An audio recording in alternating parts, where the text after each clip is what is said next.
Welcome back to From the Source podcast. This is episode 22, and today we are talking about what kind of strength training or gym training you should be doing if you're also running a lot. So, in some kind of context, maybe you go to the gym quite frequently, or you strength train somewhere at home or wherever, and then you also want to incorporate running into your training plan. So it's quite appropriate, I think, because we are currently doing it now, or we've just started doing it more often, mainly in preparation for High Rocks, but also because we've taken on a new challenge, which we'll talk about at the end. But basically, we're running from coast to coast.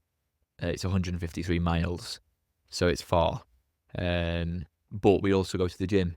So you're probably quite a good person to start us off because you run and have been running quite frequently for the last few months, I'd say, haven't you? More so, yeah. Probably I was running before we even announced this challenge, so I must have had a subconscious that it was coming along. But Yeah, you knew something was coming. yeah. So I used to I still do like more strength training in terms of like explosive, like squats or any explosive exercise with a bit of weight. It was mainly geared to the high rock stuff because I wanted to be more explosive on those like quick 1Ks and stuff. So I can't remember the last time I did a proper, full depth squat. I used to just go to, like a bench or a box Yeah. and then explode up. So I'd be squatting more weight than I could do on a full squat, but it's more explosive rather than like a normal back And was squat. you doing that? Were you doing that for running, or were you just doing that anyway? No, it was specifically for the running part of High Rocks.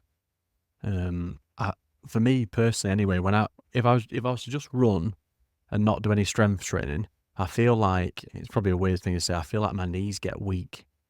For the pounding on the floor. I don't know. Then if I did a few squats each week, my knees wouldn't hurt. I felt it's weird. Yeah. Well, there's two sides to strength training, I think, especially with squats, is that it builds strength in your muscles and your bones, but then it can be like detrimental also if you're running a lot because you can overuse them and then you get like runner's knee, and overusing like your legs I think is tough. So running and strength training, I find it quite difficult, to be honest. I I run in the week always, but I also go to the gym more. So I'd say 5 times a week I'm in the gym and I'm training CrossFit or like a endurance engine-y type workout as well. Maybe 3 strength sessions and 2 engine sessions I'd do. But then I'll find like a time to do a 5 or a 10K and then maybe run again at the weekend. And I enjoy that. But I think if I was to pick up the pace, or not pick up the pace, but pick up the mileage on the running, I'd have to start training a little bit different because I get really not like sore DOMs, but like I can't go to the gym like I do now and run because my legs are just fucked, really. Yeah, I know what you mean with that actually, because do those sessions where you've done like a heavy leg session 2 days before and you think, right, let's go and do a quick 5K and you've just got like nothing in the tank. Yeah, and it feels dead heavy. Yeah, it's not like DOMs, is it? It's not DOMs. It's like a tight, heavy leg. Yeah, that you're just lugging along the ground. Because you could run and do strength training if your running was just like every run was just a plod. Yeah, it's those sessions where you actually like need to do some 800s or a quick 5K. That's the bit that it starts to hurt for me, I think. Yeah, like the run we did last week, like my legs were just killing me because I just felt like my legs been battered from weights, and we'd done the sleds and all that lot, and then even just merely asking like to run just under a 5-minute K pace, I was like, I feel like I'm in treacle. Yeah, you're not as loose. Like I'm all right up top, but like from my hips to like my knees, they just, I don't know, I feel like a a robot, really. Yeah, and I think maybe it's like we're doing it right, but maybe we're not. Maybe we're not programming it in the right order or something. Like sometimes I think I could actually run in the morning and then go and do a strength session later on, in the evening, and I could probably do that and get by and be a little bit better. But I don't always do that. I think when I've done a strength session in the evening, when I wake up at 6 a.m. the next day, the last thing I want to do is go and run because my legs are just tight and sore. And Yeah. I think I need a good like 12, maybe like longer hours recovery, like maybe 20 hours recovery before I go again. It's tough. But then I think it, I think it fluctuates each week though, because there's one week you could do a heavy strength sessions, and then do like heavy running sessions, and you'd be all right. yeah, But then I think when you're on that week where it's just bad, it just feels awful. I yeah, don't know if it's because I mean, we're not like elite athletes and stuff, but every time I do a session, I always want to do well, no yeah. matter what I'm doing. If it's You push intervals or yourself. whatever, I always want to do well. And when it just doesn't feel right, I'm just like, fucking hell, like, Yeah, I don't know, I it think gets to me. yeah, and it's also hard because we are friends with people who are like quite good at running, and we're friends with people who are good in the gym.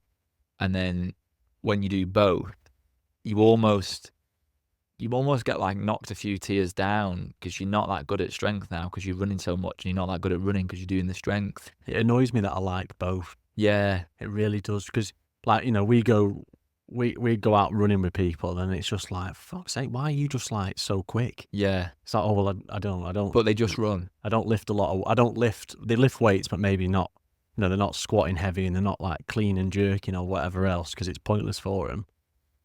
Yeah, So but obviously they're when going you to be like slower. both, it's hard because I love weight training, but I also love running.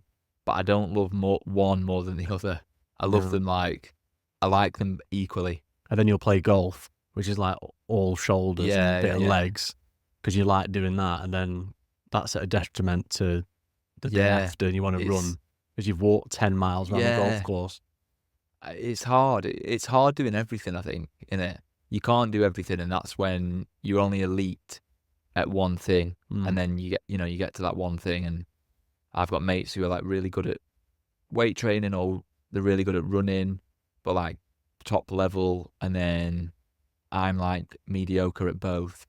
But then I think it's pretty good to be mediocre at both. Not Yeah. mediocre, but Yeah, you're definitely not mediocre. like it's good to be 90% good at both things than 100% good at one. I Yeah, think. I just think we probably have a very self-critical trait Yeah, that's true. True. that, to like think about maybe people watching this that are kind of just running, say 2 or 3 times a week, and they're kind of liking it but struggling. We could just rock up and just run, and they'd be really happy with how quick we could run. They'd want to be like what we're doing, Yeah. and we're really critical because you're not doing every 5K under 20 minutes and stuff like that. Yeah, that's true. I saw this lad I knew from uni. He put on a post saying he just reached 24-minute 5K and the PB, and he was buzzing. And I was like, sent him a message or liked it, I think, and was like, that's so good. But then I was thinking, like, that's what I do if I'm just doing a 5K, like cruising, and you forget that you are actually good when you're not that you compare yourself to others, but it's cool to like see everyone at different levels. But then like I've got mates who are like, doing 5K in 16 minutes. So it's, it's they're almost hitting like the 15:40 mark or something. But my brain would read that and be like, I'd love to do that 16 minutes, right? Let's try and do that. But I also like doing the weights, so I'm never gonna. You're never gonna get like, that. you're just too heavy. Yeah. Like you're never gonna. I mean, I don't want to say never, but it'd take a lot. Well, do you know what? Like, it's quite interesting that we are doing high rocks, and it comes up quite a lot. But we're like built for high rocks. I think we've got an element of strength, like muscle and weight to like push the stuff and lift the stuff, but then also like you're not too heavy that you can't do them fast splits. Yeah, because a true runner, an only runner, I think would really struggle with the high rocks. Oh yeah, Because that first 1K would be absolutely rapid, and then they'd hit the ski, maybe they'd be all right, but then once the sled's the real tough one, and they'd struggle with that, and their times would drop down, and then when they go to run, their legs are completely gone. yeah. I think a runner would struggle on. I reckon they'd struggle on ski, just because you ever, you ski, does it ever just you start getting your arms, like your triceps and stuff start going. Sled push, sled pull. I think just a runner, like someone who doesn't train weights, like you'd really struggle to move that sled. Yeah, and then I'm trying to think the lunges near the end. That'd be lunges, Yeah. farmers carry. I think farmers carry'd fuck them up more than they know, because they're not used to holding anything, are they? The grip would go. They don't have like Yeah. any upper body. Yeah, grip strength. That's probably the worst one, isn't it? That goes before your shoulders go. Yeah, your grip would go and the hands would be ripping. You've not built up the kind of stuff you need to hold that kettlebell. Yeah, And then wall balls, like the legs might be good enough to sustain 100 reps, but their arms Shoulders. and their abs and the shoulders and just, Mm. I think also high rocks is all about like training those movements consistently all the time.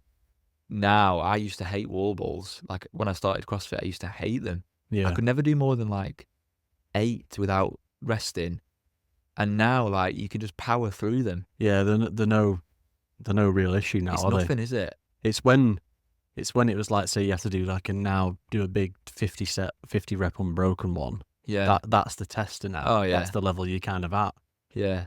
At first, I just thought these are awful. Because I reckon with a light ball, you could do 100 unbroken. You could do 100 unbroken. People do it at high rocks, but the pros, someone did it unbroken, didn't Yeah, they? The other the day.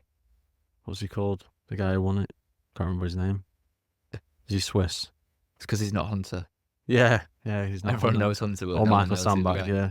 Oh, yeah, okay. Yeah, 100 Alex unbroken. Ronkovich, I think. Yeah, that's what it's called. Quality, that. Yeah, but that's Pro his weight. that's his forte though. Like he's renowned for always going unbroken on the wall balls. Mm. I mean, imagine having that in his locker, just knowing Right at the end. I've done this. I've run for 50 minutes, and I know as soon as I get to these wall balls, I can do these unbroken. Yeah, that's class. Like That's next level. when that. you're most tired, most knackered, I can bang these out. I think going back to what you said about how some weeks you feel good and you get that mileage up and you get them fast runs in and the weight training, and then other weeks you don't. Do you think that comes down to recovery and like nutrition and stuff, or do you think it comes down to what do you think it comes down to? I think that maybe plays a part. Probably for the working man, it depends how stressful the week was. I don't know. Sometimes I run better when I'm a bit stressed out. It's like an angry run. Yeah, I just try and blast it all out of you. Yeah, sometimes you've maybe recovered better, but I think I probably go back to the times where, say, you've struggled for two bad weeks, and kind of go back to that it's tested you type thing, and you don't know when it'll happen, where it'll like kind of repay you, and maybe on the fourth week's good, and you've kind of gone up up another level. Yeah, I actually feel that sometimes when I'm on runs. I think I'm pretty sure I had it on Saturday when we ran, and I felt good in every run.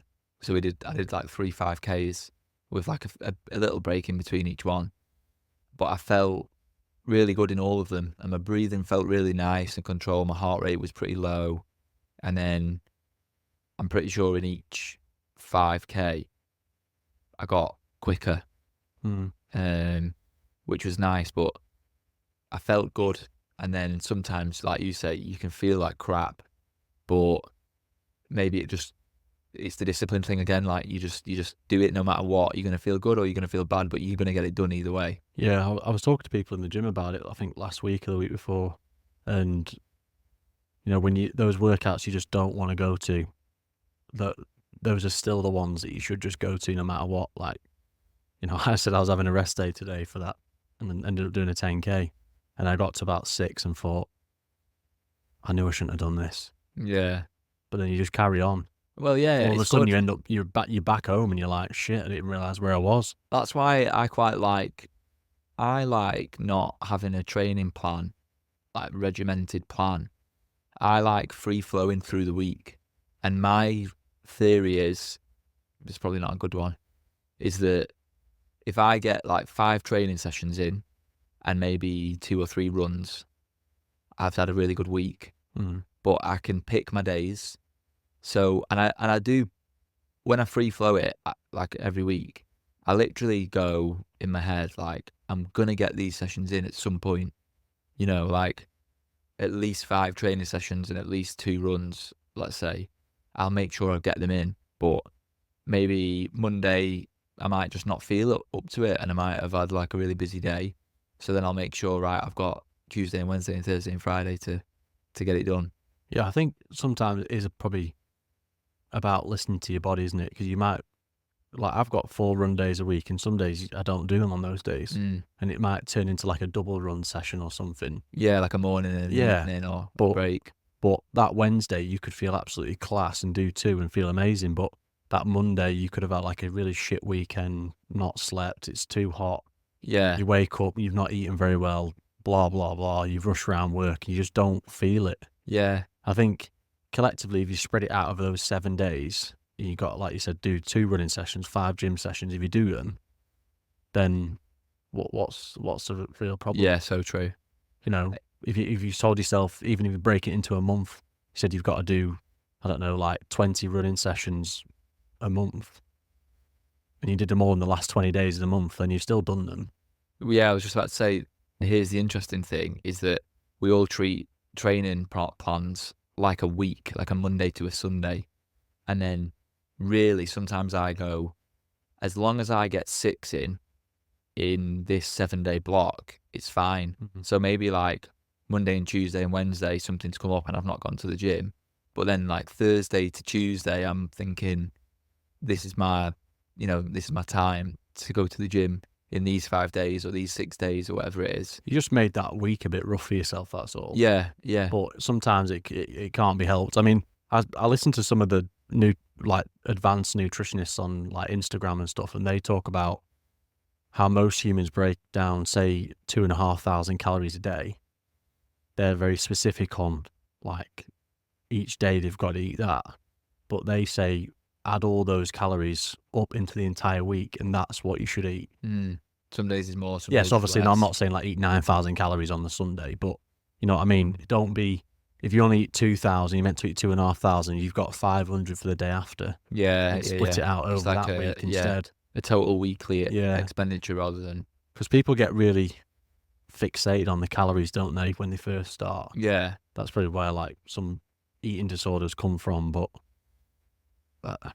yeah, same with the training and the running and stuff, the strength. If you want to spread it out or just make sure it gets done, then I think that's what I would say. Yeah, I think the same thing. You could have had like, I don't know, a bloody family emergency. You end up beating yourself up about it. You know, you might not be able to help it. Yeah.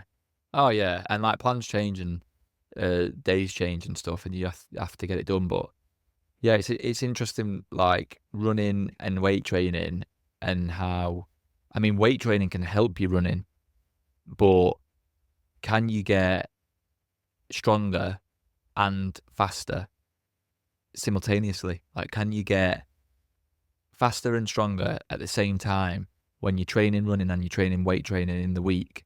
Could you improve your bench press and your squat and your deadlift and get faster at 5K? And I reckon you probably could. That probably would be something I would follow or advise. But I reckon if you made the strength training specific to what your running goal is, yeah, you could. It's like, you know, you want to get quicker at high rocks, there's no point doing like a really heavy back squat, like 10 sets of it there's no point. Like, short, powerful sets. You're never going to do short, powerful sets if you're going to be like a marathon runner.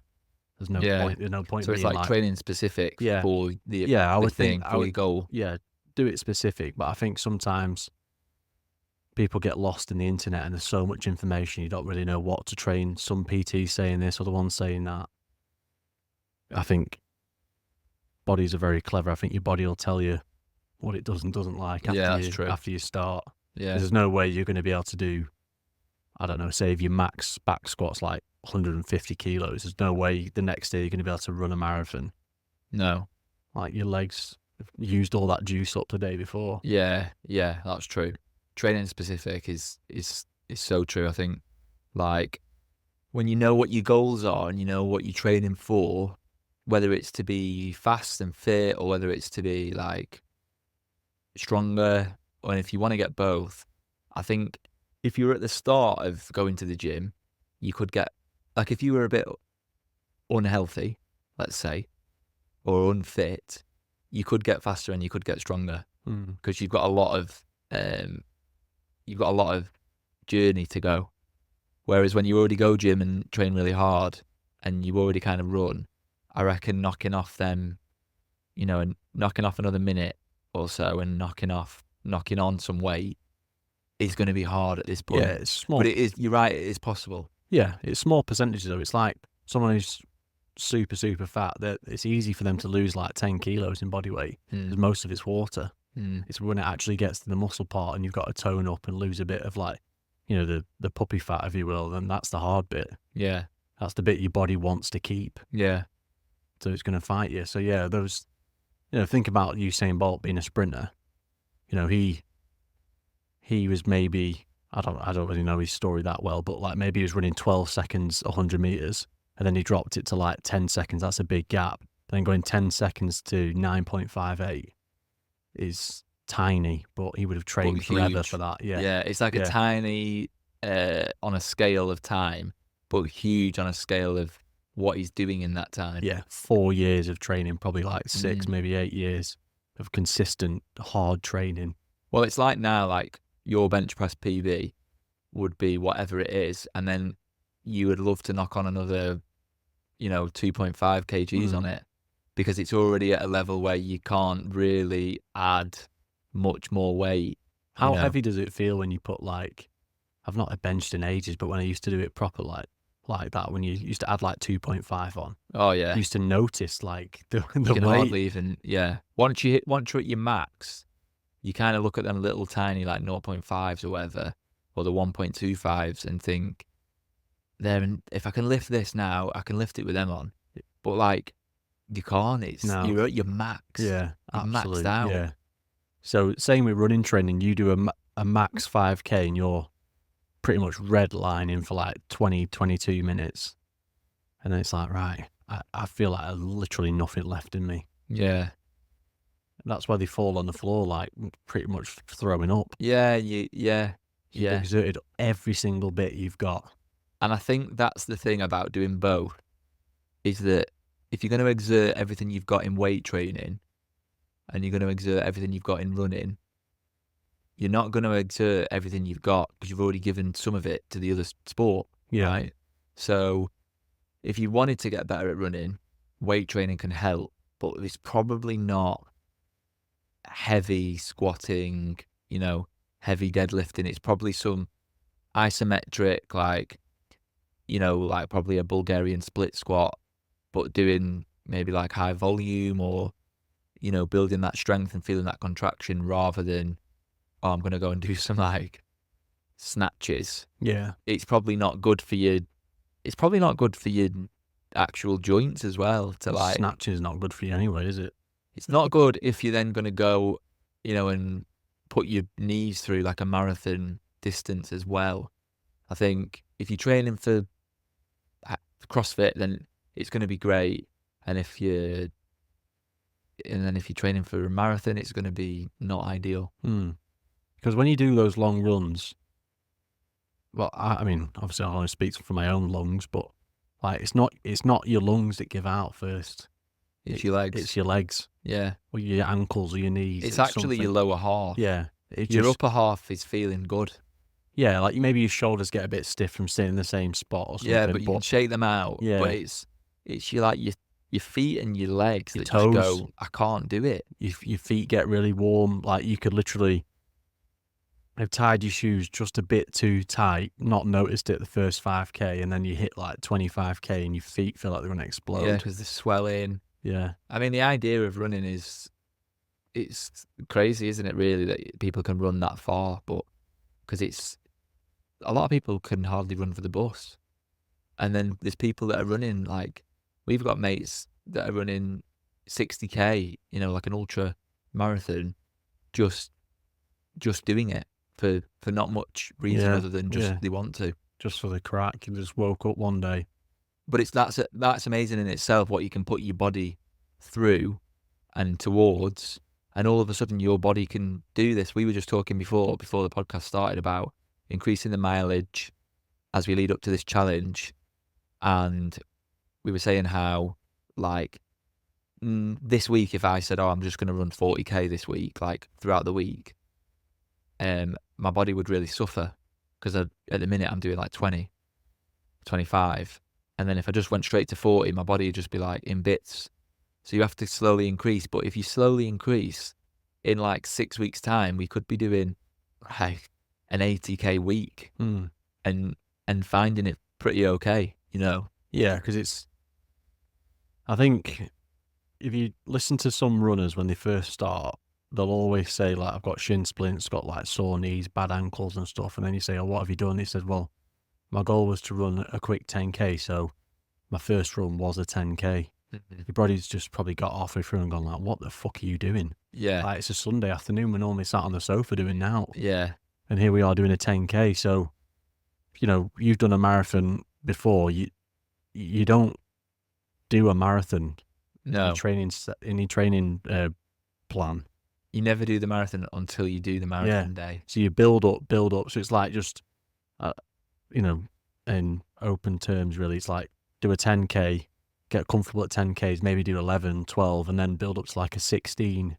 Yeah. And then that's your next level. And then that's how you go up it. You don't just jump like. And that's the amazing thing about when people are doing ultras or people are doing like multiple marathons, is that a marathon is probably a marathon because there's no further run than a marathon in like a sporting event, is there? Like the Olympics or something. It's the marathons are capped. And that's because your body actually just gives up. So it's not healthy. If you're doing a 60K, it's not like healthy for your body, but it's amazing if you train and train and train and train. All of a sudden, 60K now is like, it's easy. Yeah. And it's not easy, but it's, And that's the bit when you've done that 60K where all that hard work, probably would be quite emotional and be like, shit, like, I actually can do it. You're just never going to be able to do it straight away. And that's the idea of a training plan. You build up to get there. Is to build it up. That's why people do a couch to 5K. Because you can't do a 5K. So don't let your first run or your second run be just the 5K. There's nothing wrong with doing 1K, and then next week you might only do 1.5. Yeah, but you're slowly building up. Yeah. And you're not going to suffer when you actually come to the day to do it either. No, and everyone's bodies don't go up in whole numbers. The week after you might just be able to do 800 meters, but your body's getting used to the mileage and doing that because it's a shock. Pain. Yeah, you sat down your arse for 5 years and all of a sudden you decide to do a 10K. Yeah. Like we could probably run 30 miles now, but it would be minging. Yeah, and you'd probably get injured. You'd hate it. You'd break down. You'd fall out with yourself and each other, but you'd get 30 miles in. There'd be no real point in even looking at the time, but you'd just do it. But your body would be broken for like weeks. Yeah, it wouldn't be healthy. Like, it wouldn't be advisable. Yeah, whereas you could do maybe a 12 to 16 week training plan, maybe, I don't know, maybe a little bit more, and do maybe not a quick 30 miles, but you'd be comfortable. Your body would be used to it. I think it's interesting when you see people who are actually doing what we're talking about, and they're doing heavyweight and fast running or just long distance running. And then when we were talking about it, I was thinking Ollie Marchon is like, he's doing like a 200 kilogram deadlift for like 8 reps, and then like a big weight session, and then the next morning he's in like Snowdonia, just like running up Mount Snowdon and then running down. But that's just his routine. But you're talking about an ex-rugby professional, ex-England sevens player who's probably his body's probably exposed to that since he was about 12. I don't know how old he is. I bet he's probably about 35 or something. So say he's been doing it for 20 years. He has developed levels. Yeah, oh yeah, it's different levels that. Because even like a rugby player, he's like took it to the extreme now, but he makes it seem so normal. Yeah, and I'm not discrediting what he's done, because I think like being able to deadlift 200 and then run up Snowdonia and whatever is ridiculous. But he owns a gym. He's at the elite level. He does it all the time. It's your life. He's got all the nutrition. Obviously, he's got his own branding now, but he's got all the time for it. So for the average Joe to do that, it's a lot. Yeah. But then when you see it now on social media, you think it's achievable. It's like inspiring because you want to be like that a bit, but then it's also annoying because you can't really sustain that as a person who also has a job and a family and then you could argue he's running a business and he's a dad and he's and he makes time for family, and like he's also making time to like show everyone his life as well. So you could say he's actually busier than everyone and he still makes time to do it. But I guess the only difference is that's his job. He is a social business owner, but like a social entrepreneur, influencer type person. So doing this crazy stuff is helping his business grow.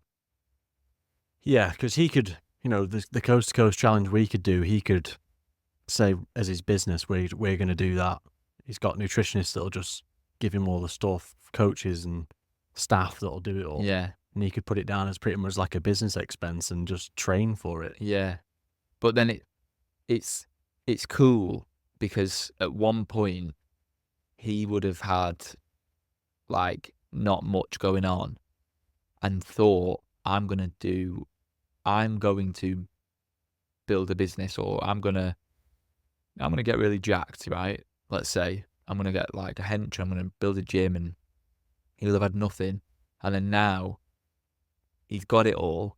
And then it's easy to say, people like me and you could say, oh yeah, but it's easy, But then it's like, we are in that position now with a podcast, and like, we're going to do High Rocks, and then it's like we're at the start of our little bit, and then imagine like flash forward 10 years, and then we're doing some crazy shit, and someone's like, yeah, but it's easy for them because look, they've got the whole team and everything. Yeah, and you'd be like, yeah, that's why I got the whole team. It's the bit we talk about, isn't it?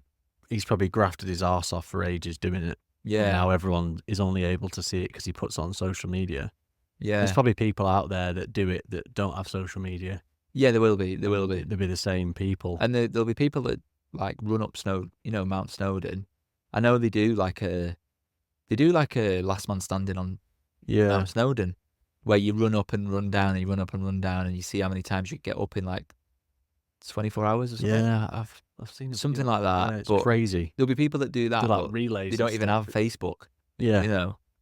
It's just like a 50-year-old man that loves running, and he'll do that. But then you say like Ollie Marchon, but then you've got obviously Nick Bear, who's literally the similar situation, just in America. Yeah, built his entire nutrition business.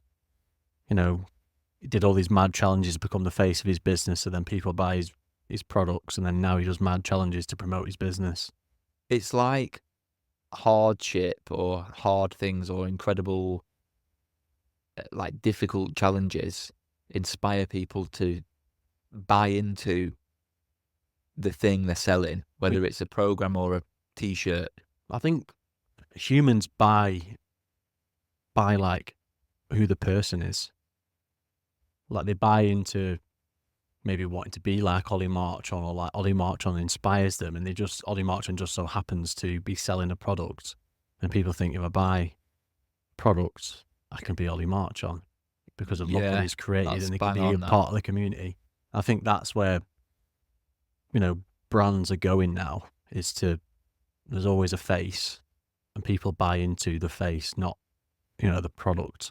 Yeah, They'll so pretty much true. like near enough believe what they say. I'm not saying they're liars, but like they'll believe what he says, and they'll worship them and stuff like that, and then that's how their business grows. And It's very true, because when people do like, this is what I eat in a day, and then people start eating like them, and then, oh, I also have this electrolyte drink, and then people buy the electrolyte drink, even though that electrolyte drink and the other electrolyte drink that's like £10 cheaper is the same thing.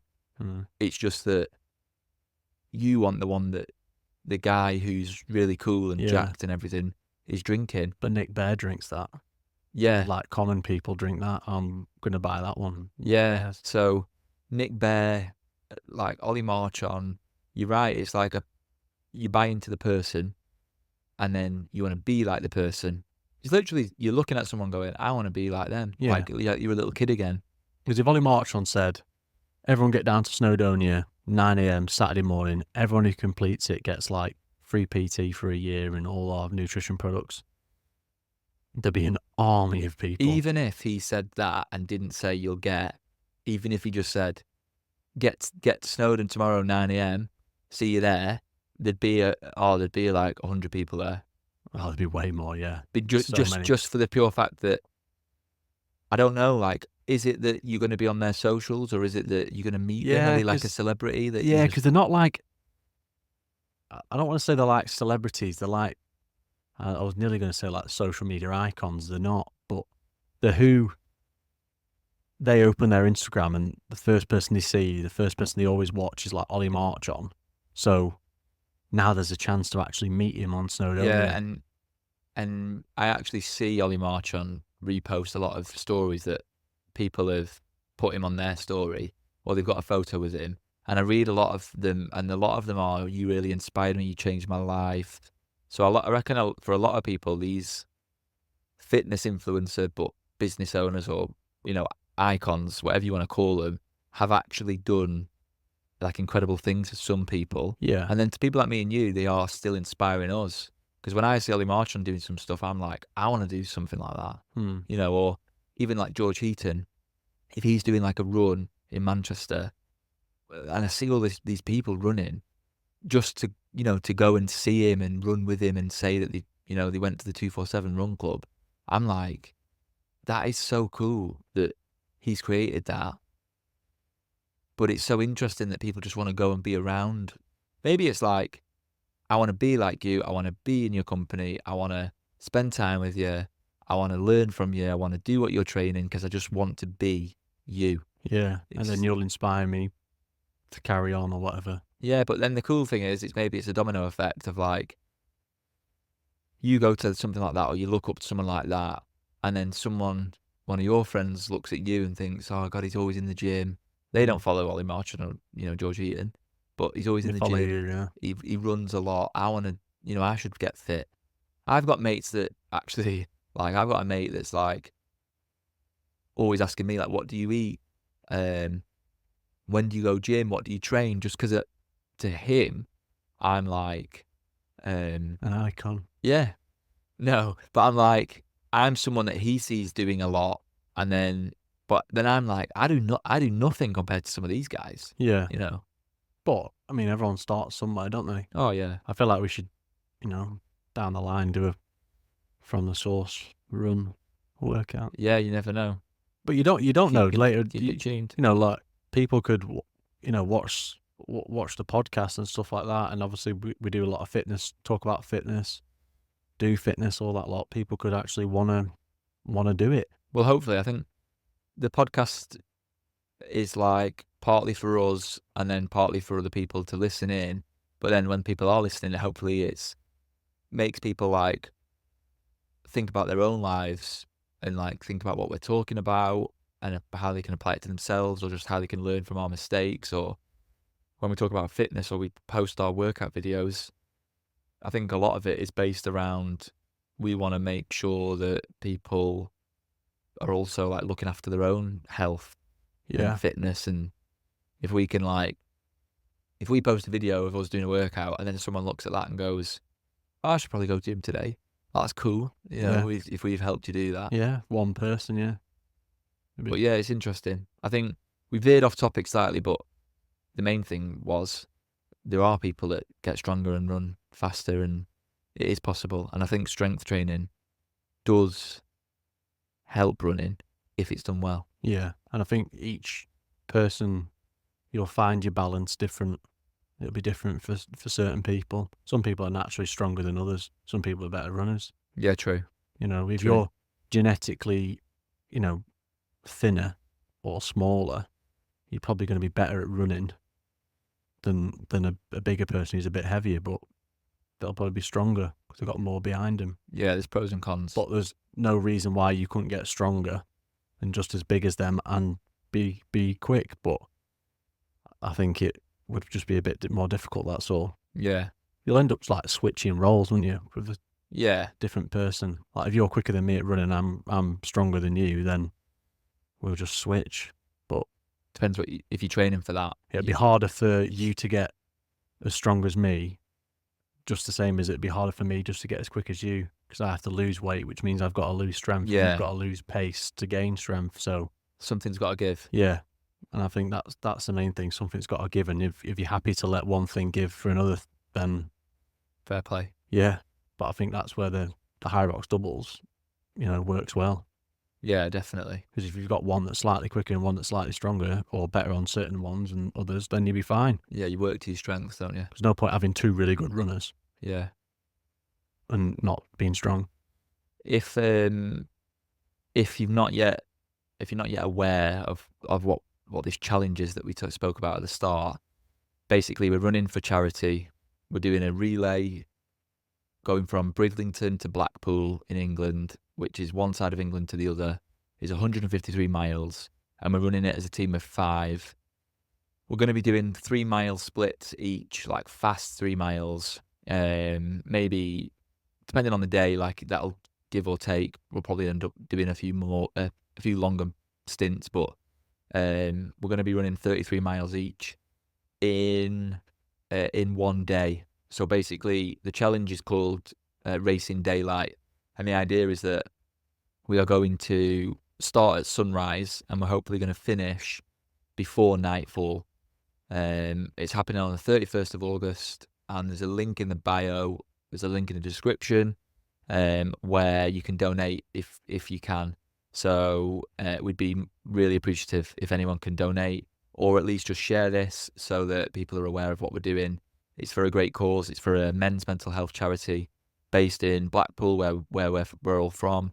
And yeah, it's for a really good cause. So that's what we're training for, as well as a High Rocks in October. And if you're still here and you're not yet following or liking or subscribing, please do. It helps us.